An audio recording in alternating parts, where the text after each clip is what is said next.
Move on to the next part of the day. We will have a panel discussion now. The panel discussion will be on Vision 2047, building a net zero, inclusive and resilient India. This session will uncover how public, private and grassroots leadership can collaborate to shape India's next 100 years.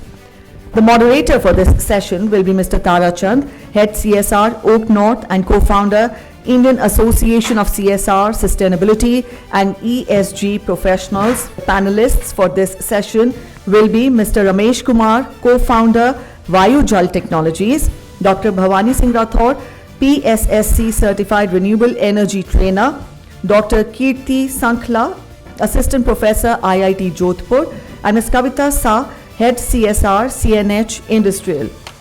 Ladies and gentlemen, please welcome all of them with a huge round of applause. The stage is all set. Yes, for inviting me to moderate this session. And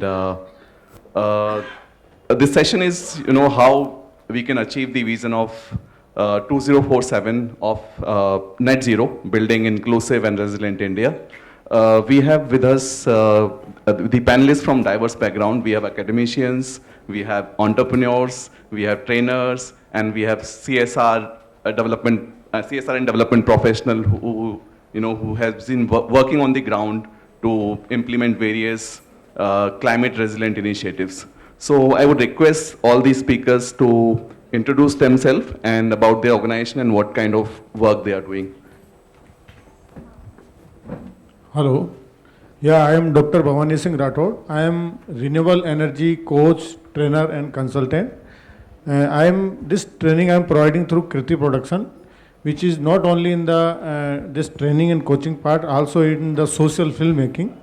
On 5th August, our patriotic song is also coming, Sindoor Ka Apman, that will be released on 5th August. And other than that, I provide offline and online both training wherever it is required. And I am the only in India, the technical trainer who cover all renewable energy domain. Either you can talk me on the battery energy storage system, on the pump hydro storage, on the solar, on the wind, on the green hydrogen, on the EV, what else? So, and I am the certified master trainer from PSSC, Power Sector Skill Council. I am the only from the India. So, from last 1.5 years through Kirti production, I am providing training. And there is a huge skill gap basically, especially in this energy storage. So that I am working, and I am very soon. I am also a project manager. Also means I have the hands-on experience of the project execution. I have done around 5,000 megawatts plus wind projects, 500 megawatt plus solar PV projects, and other energy storage projects. I have worked in textile, cement, white cement, solar, thermal, all technology I have worked. So that is my passion. Training is my passion. It's very enjoyable job. When we train, we give our knowledge, we spread awareness about the new technology. Thank you. Thank you. So we have very limited time. So I will request all the panelists to please be brief. Good afternoon, everyone. My name is Kavita. I am from CNH, and which has 4 entities in India, which is New Holland, which is into agriculture equipment manufacturing.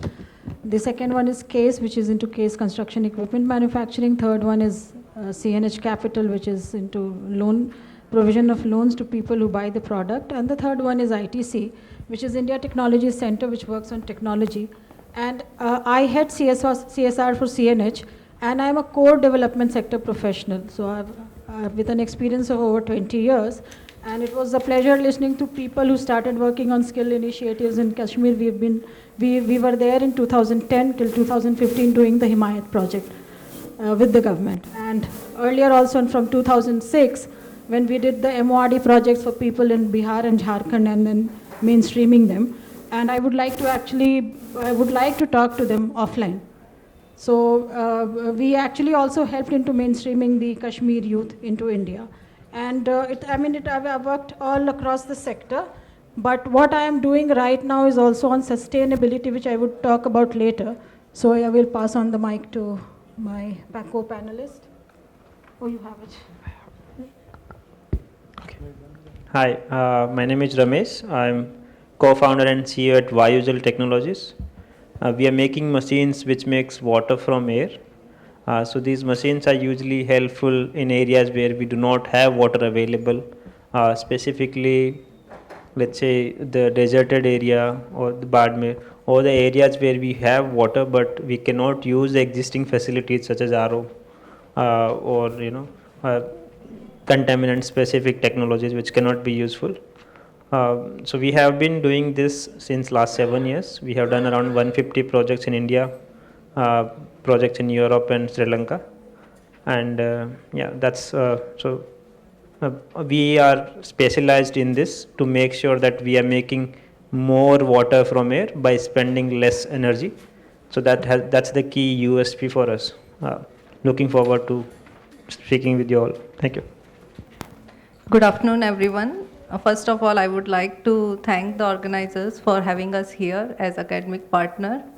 My name is Kirti Sankhla. I'm an assistant professor at Center for Emerging Technologies for Sustainable Development, and my focus area is water sustainability, and we work on membrane technology to provide state-of-the-art water treatment technologies.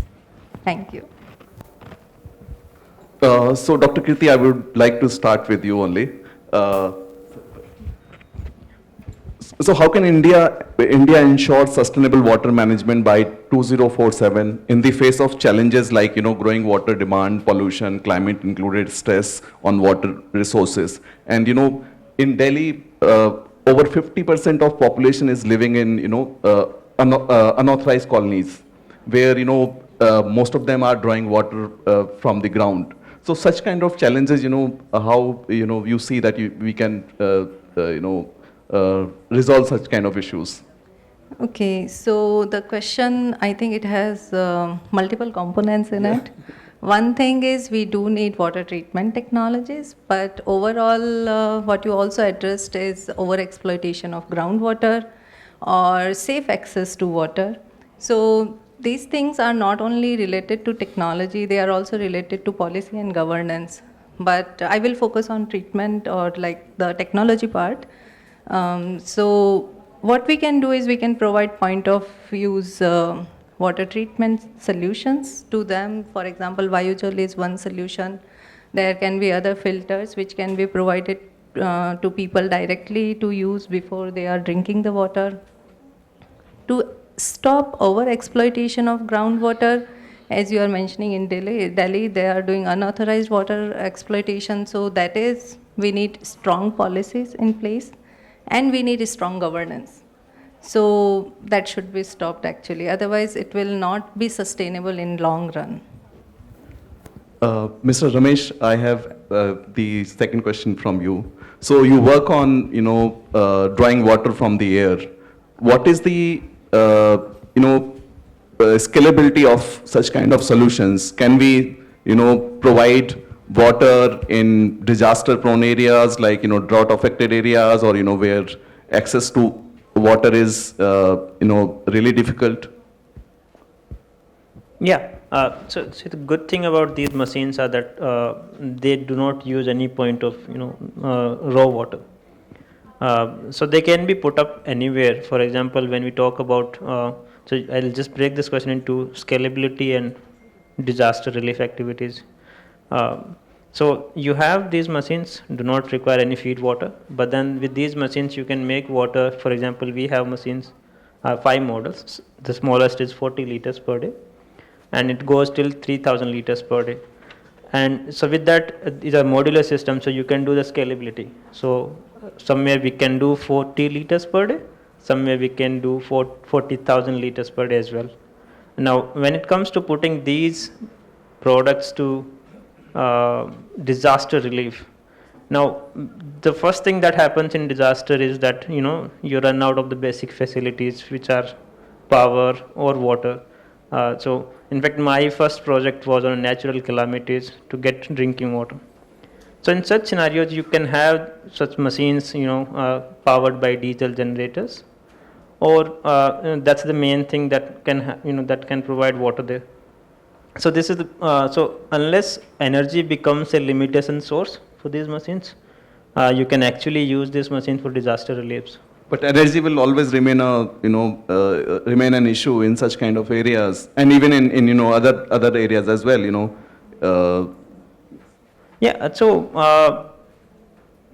Like if the energy is not available, then it's difficult to run these machines unless you have again different solar or wind power. We have machines now running on windmills at smaller scales, at 40 liters per day machines, as well as there's one person who's using this machine in his farm with the smaller windmills. So yes, alternate source of energy has to be mobilized along with the machines. But once it's there, you can actually run the critical centers with it. For example, you want to run a primary healthcare center during a disaster time. That's of critical importance. So you can run such units there. You can run mobilizable healthcare centers. So selectively, it's very useful. That's the answer, right? Thank you. Yes. Kavita, my next question is from you. So you do a lot of work around skilling, and you are working on other solutions as well, managing agriculture waste. So what is your thought about, including green skills where, we can include youth in such kind of skills? We can train them and they can be, technicians, or, they can take up other professions related to solar or, some other energy technician. So skilling, as we are talking about, I always believe that it is the way forward, because and green skills that we talk about, there is a famous Chinese proverb which says that if you want to feed a hungry man, you give him a fish, and if you want to feed him for a lifetime, you teach him fishing. What is sustainability? I mean, we're talking about sustainability. What is sustainability and where does it apply? Sustainability is for environmental sustainability, socio and economic sustainability. So your question is related to all three. We are currently into skilling, but we are more towards getting them giving them employability skills. And of course, once the stomach is full, then you move on to the next part. So we are teaching them. We are teaching youth skilling. So we are doing a lot of skilling for all our entities. So we are working on that Seekho and Kamao model, where we have an OJT component attached to our skilling, because when we train people for sales skills or maybe even as a service technician, it's you just giving them a theoretical training in a classroom for 30 days or using the NSDC content does not help. You also need to give them practical training. Now, while they are there in the practical training, and I have been I have intensive experience in skill development. So, and I've done a lot of mobilization all over India, tried to understand the psyche behind. So people they come from underprivileged background, but that inertia of staying there is always there, that momentum, they do not want to go away from there. So you have to use a lot of methodology to bring them to that center, and when they are there, you have to retain them also. And you have to retain them maybe with a stipend, maybe with opportunities in your company with the dealer, or maybe at the plant level. And then you make them future work ready. Once they are ready, once they go out, when you teach them about all the sustainability aspect, we are of course trying to move to the green skills part, because right now, all our plants are all green skills ready, and they are all very sustainable. We do not throw out any waste. The water is recycled in the plant. We have solar plants in the plant. We have rainwater harvesting thing. So of course, it is a way of life for us. It is embedded in our system. We are primarily into agriculture equipment manufacturing. So now if we look at, we in Delhi, we all see that in come October and November, we'll have trouble breathing. Why? Because stubble will be burning in Haryana and Punjab and all over India, because a bad thing, people pick that up very easily. So we are also into agriculture equipment manufacturing. We have an equipment called baler, and we believe that, as in the morning, sir was saying that when people Baba was saying that you do not actually try to reduce waste. So what we are trying to do is we are trying to reduce the waste of the stakeholder, our major stakeholder, the farmer. So we went into that space in 2017 because we were invited, requested by the government to come to that space. So we started off with Kalar Majri, one small village in Punjab.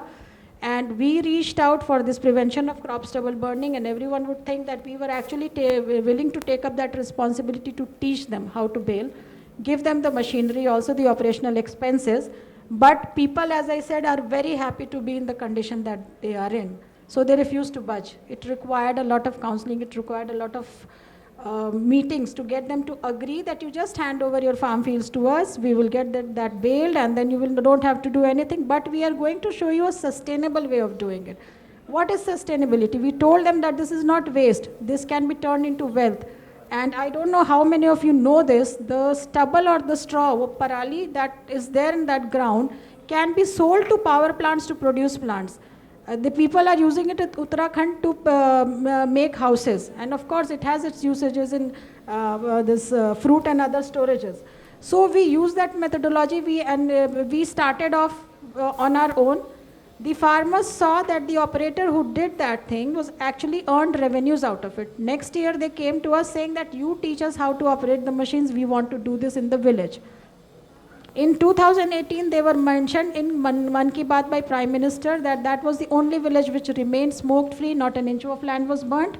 And it also showed sustainability. Those farmers of this village actually added 5 more villages to their kitty using that machine. And now we have like branched on to about 30 locations since then, but Asim, I don't see him here. Asim's company Cadence also came forward to us with CII Foundation saying that we want to take this project up.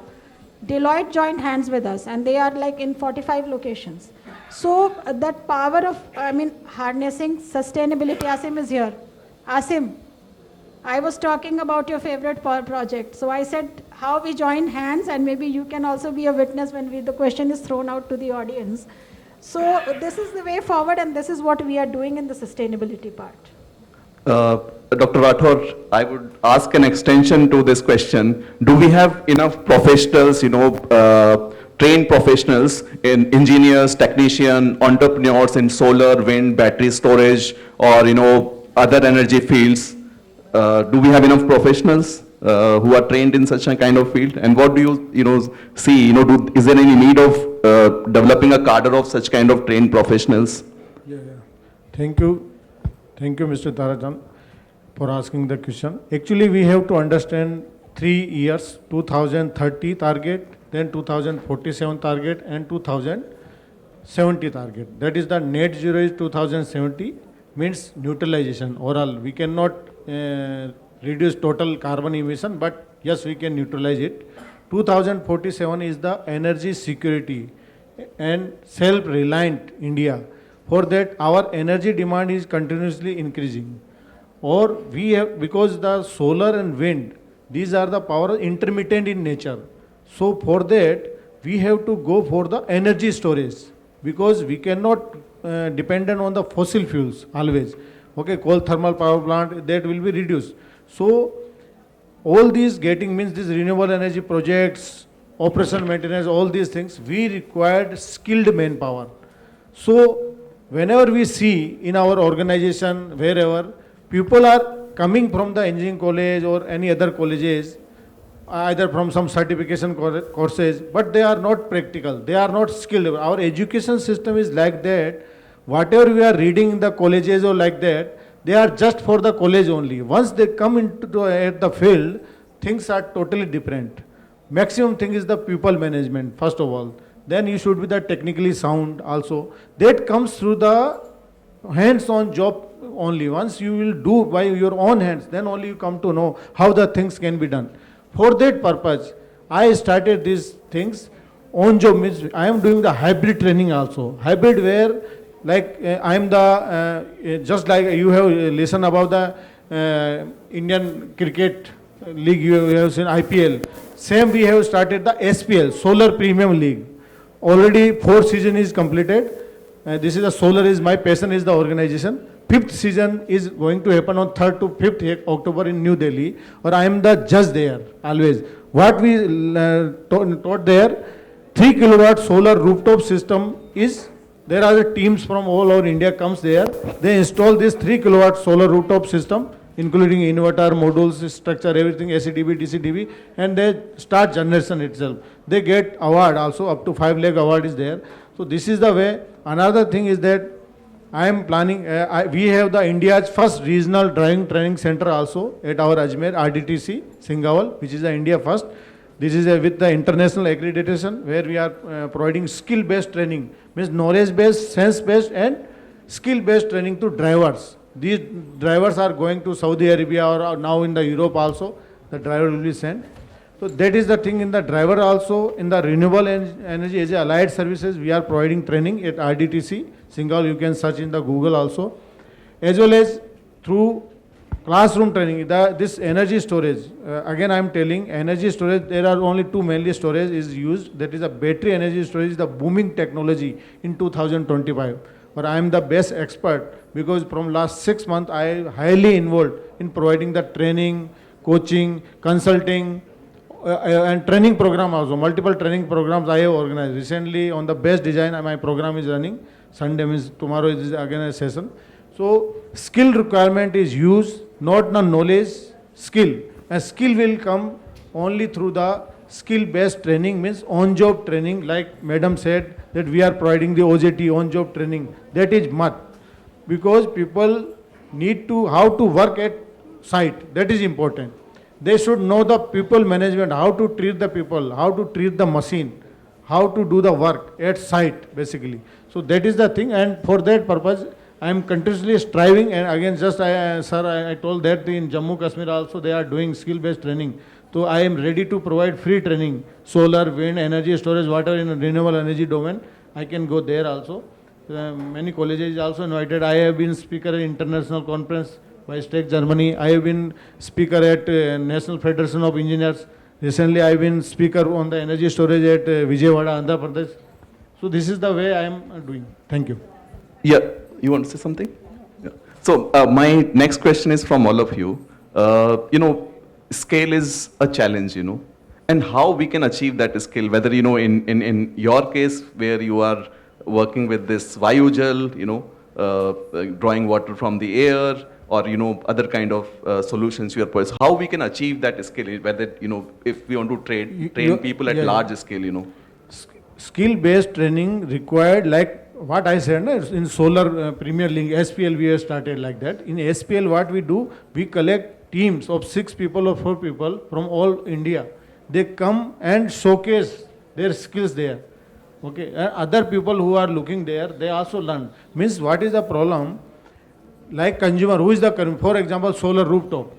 Every farmer or any villagers, they want a solar rooftop system, but actually they are not aware about the installation techniques. So whatever the vendor comes or they install the types of, but life is 25 years. So it is very necessary that installation, the vendor should be trained first of all, so that they can install the better system. It is not only in the renewable energy, in all our, either it is manufacturing sector, either any other activity, skills will be there, the better work will be there, then the productivity you can say, or you can, the life of the system will be up to the mark. This is the thing, what I have noticed. Mr. Ramesh or Kavita, anybody else would like to answer this? So, how we can achieve this scale, yes.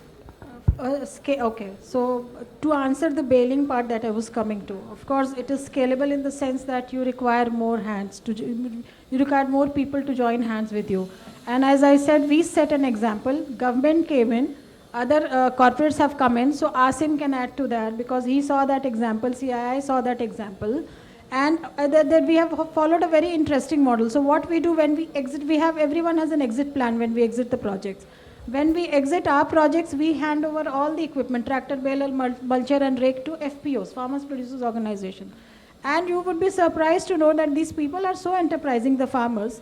They have not only started earning revenues, they have started buying more machines out of the revenues that they are earning, and they are deploying it in the field and earning revenues out of it. So it has become sustainable on its own and scalable because people have seen the model that it is paying and that this is how it can be scalable. But buying that machinery, I'm forgetting the name of that. That I also got a proposal regarding that, but the cost is around 8-9 lakhs per unit. But government provides subsidy on that, and then government also has custom hiring centers. Initially, we go in, we actually donate. We donate it through the NGO. So once the job is to once get them started, When you get them started, because everything needs to start, right? I mean, and when you are working with the community, you give them a kickstart. Once that start, it is a ripple effect. So it follows from there. Like I said, in Kallar Majri, we started off with one village. Now there are 5 to 6, 7 villages attached with them. And those people, after earning revenues, are adding. So this is how it goes on. Ma'am, what do you see, Yeah, how we so can make your solutions scalable and, affordable, and what is the role of technology, how AI or, other technology can help in water access? I have been thinking when the other panelists were giving their remarks that, okay, how we can really scale up the things. But I think it cannot be enforced. Skills cannot be enforced. It's a change of mindset. So the government missions like Skill India, Atmanirbhar Bharat, Startup India, they are the triggers. They are the engine of driving this Skill India. Yeah. So I cannot say, okay, as a professor, I will skill you and then you go to the market and lead the world. It cannot be done like that. It is the person who feels that, okay, I want to skill myself to change the world.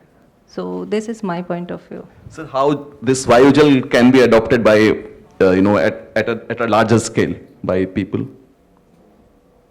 Adopted agency, right now when we do one project, let's say a machine that makes around, I'll just get into specifics right now. So I have training both of academicians as well as getting trained into business. So when you do one machine, it makes, let's say, for practical reasons, 500 liters per day. Now, if you do otherwise, that would require at least 7 liters of groundwater to get 1 liter to the glass bottle. So 500 liter per day machine running for 300 days, that's around 1.5 lakh liters of water. That's a 10 years life. So overall, this one machine will save at least around 15 lakh liter of groundwater, or maybe one more zero. Now, today the cost of these equipments are not very, affordable. But when the scale comes up, for example, when CSR funds come in, so these technologies, for example, 6-7 years back, Ether, which is the EV vehicle, used to cost somewhere around 4 lakh rupees. Today the cost of Ether is 1/3. Right. So when the scale gets into the adoption of these technologies, which has lesser carbon footprint or the environmental footprint per se, gets, they really get into the psyche of all the people.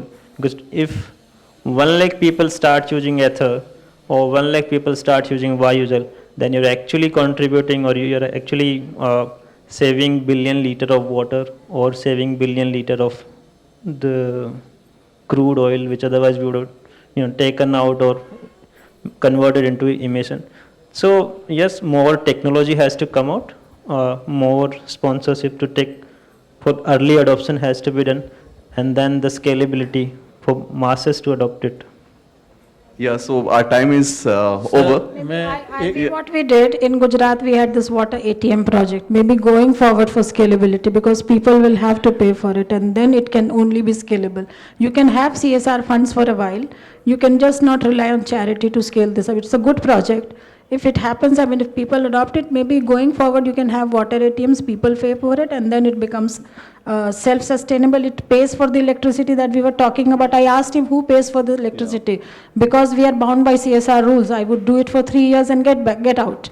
Who does it? Then he said solar panel, and I had a real life situation in hand that we have actually put up a solar tree. We are looking after one of the government roads in Noida. We have put up solar trees with solar panels for lighting up the roundabouts. It was vandalized 2 months back. People stole the panels. So I think scalability and affordability. These are the two issues to make any technology viable. So this was sir, we don't have time here. मेरा suggestion था कि इसका नाम what you put it green VayuJal. Yeah. Means whatever from you are making the water from the air. So whatever the electricity is consumed, only it should be green energy, either solar or wind, whatever. So its name should be green VayuJal, like green hydrogen. What is green hydrogen? This hydrogen is made through the electrolysis of the water. But whatever the electricity is used from the renewable energy only. This is the definition of green hydrogen. Same it can be put like that, green VayuJal. Means only green energy will be used to produce the water from the air. Thank you. Yeah, so time is up. Time is up. I will quickly remark that not everything is green. Even solar is not green, wind is not green. Its context is specific, and as we are talking about sustainability, so I think you don't need to change the name. VayuJal is completely fine. Madam, reverse way. Yeah, so I would like to thank all the panelists for sharing their insights. Dr. Rathore, Kavita Shahak, Ramesh Khatriji, Kirti Sankhla ji. Thank you very much for sharing your thoughts with our audience. It was really insightful. Thank you. Thank you so much for the session. A huge round of applause, ladies and gentlemen, for our panelists. I request Mr. Rohan Sarma to join me on stage in felicitating our panelists and for the session on Vision 2047, Building a Net Zero Inclusive and Resilient India. I also invite Ms. Manya to join us on stage for the felicitation. Put your hands together, ladies and gentlemen, as we see our panelists being felicitated.